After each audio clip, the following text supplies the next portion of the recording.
Salam əziz dinləyicilər, xoş gördük hər birinizi. Bugünkü videoda sizə çoxumuzun mətbəxdə istifadə etdiyi, amma sağlamlığa olan möhtəşəm təsirlərini az bildiyimiz darçın haqqında danışacağım. Bəli, o ətirli, şirin və gözəl dad verən darçın təkcə yeməklərə ləzzət qatmır, həm də orqanizm üçün əsl təbii şəfa mənbəyidir. Gəlin birlikdə bu videoda darçının faydalarını, istifadəsinin yollarını və kimlərin ehtiyatla istifadə etməli olduğunu öyrənək. Amma videoya keçməmişdən qabaq sizdən xahişim bundan ibarətdir ki, kanala abunə olun, videonu bəyənin və dostlarınızla da paylaşın ki, bu dəyərli məlumatdan hər kəsin xəbəri olsun.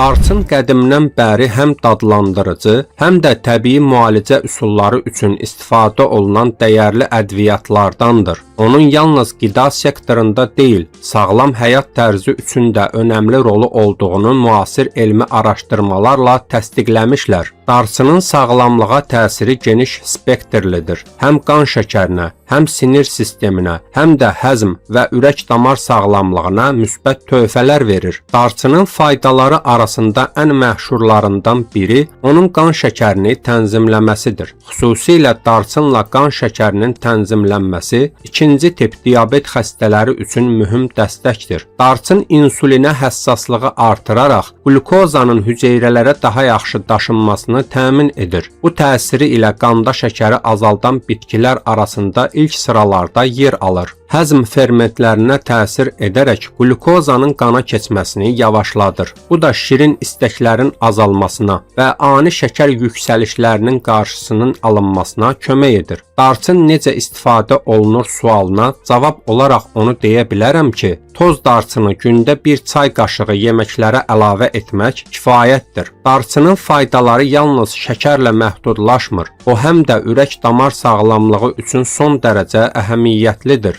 Xüsusilə darçınla ürək sağlamlığı arasında güclü əlaqə vardır. Tərkibindəki aktiv maddələr xolesterin səviyyəsini azaldaraq ürəyi qoruyur. Eyni zamanda yaxşı xolesterini sabitləşdirməyə kömək edir. Darçın qan dövranını gücləndirərək qan təzyiqinin aşağı salınmasına da təsir edir. Bu xüsusiyyətləri ilə antioksidant qidalar arasında ürək qoruyucu təsiri ilə seçilir. Təbii müalicə üsulları çərçivəsində darçın çayı tövsiyə olunur. Darçının faydaları arasında immun sistemini gücləndirməsi və iltihab əleyhinə təsiri xüsusilə vurğulanmalıdır. Darçın flavonoidlər və polifenollar kimi maddələrlə zəngindir. Bu maddələr antioksidant qidalar sırasında darçını ön plana çıxarır. Bədəndə sərbəst radikalların yaratdığı zərərləri azaldaraq hüceyrələri qoruyur. Nəticədə erkən qocalma, hüceyrə deformasiyası və xərçəng riski azalır. Darçının iltihab əleyhinə təsiri xüsusilə revmatizm və oynaq ağrılarında özünü göstərir. Təbii ağrıkəsici olaraq istifadə olunan darçın yağı faydaları ilə də tanınır. Darçınlı maska həm də dəridəki qızartı və sızanaqları azaldır.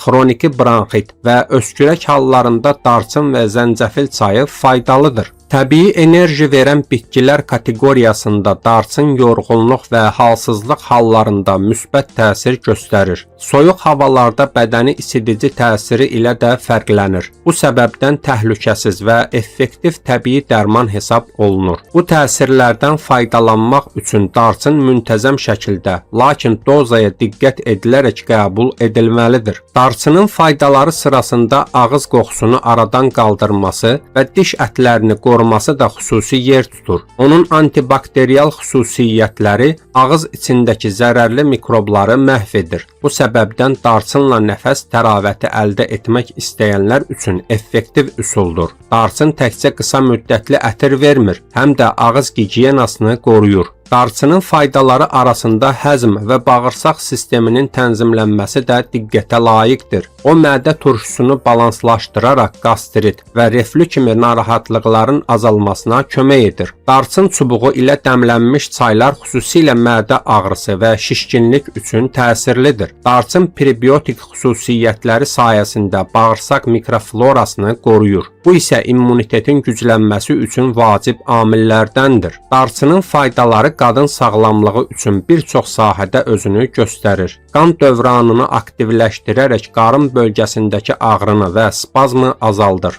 Hormonal tarazlığı tənzimləyərək klimaks dövründə yaranan narahatlıqları yüngülləşdirir. Həmçinin süd əmizdirən analarda süd ifrazını artırmaq üçün də faydalı hesab olunur. Darçın və bal qarışığının faydaları hamiləlik sonrası dövrdə orqanizmi gücləndirə bilər. Hamiləlikdə darçın istifadəsi isə az miqdarda və həkim nəzarəti ilə olmalıdır. Darçın kalsium və dəmir mənbəyi olduğuna görə sümük əriməsinin qarşısını alır. Əziz dinləyicilər, darçın çox faydalı olsa da, düzgün istifadə edilmədikdə bədənə zərər verə bilər. Əvvəla darçının tərkibində kumarin adlı maddə var. Bu maddə çox qəbul edildikdə qaraciyəri zədələyə bilər. Həmçinin qan durulducu dərmanlar içənlər üçün darçın təhlükəlidir. Çünki qanaxma riskini artırır. Bəzi insanlarda darçın allergiya, boğaz yanması və baş gicəllənmə də yarada bilər. Buna görə də hər hansı allergiya və ya dərman qəbul edənlər həkimlə məsləhətləşməlidir. Əziz dinləyicilər, ümid edirəm bu video sizə faydalı oldu və darçın haqqında yeni bilgilər əldə etdiniz. Əgər videonu bəyəndinizsə, bəyən düyməsini basmağı və kanala abunə olmağı unutmayın. Çünki qarşıda sizlər üçün daha çox maraqlı və faydalı bitki videoları olacaq.